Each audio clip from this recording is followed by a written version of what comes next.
Do you want to help your child make the R sound? I'm going to show you how and where the R sound is made so you can practice making it with your child. Children who have difficulty making the R sound often make a oo or y sound instead. Sometimes they mix it up with the l sound too, like this.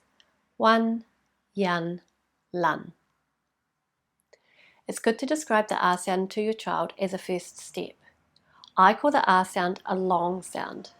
I also call it the pirate sound or the tiger sound. I sometimes call it a smiling sound as our lips are often spread like a little smile when we make the sound. R. To make the R sound, first we need to get everything in the right place. Your child needs their lips and teeth slightly open, lips spread out like a little smile, top teeth resting gently behind the bottom lip. Tip of the tongue is not touching anything and the tongue is pulled back and bunched up near the palate. Sides of the tongue are touching the sides of the back teeth. We turn our voice on and make the R sound. You try it. Try making the R sound in the mirror with your child. Stand so they can see their mouth and yours.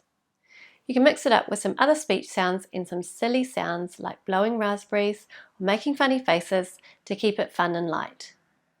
Doing this twice a day at teeth brushing times hooks it into your daily routine and helps you to remember to do it.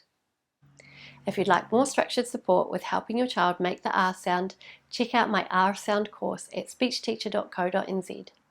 This is a video course where I use a proven, evidence-based method that teaches you everything you need to know to get your child making the R sound with confidence and ease in their everyday talking.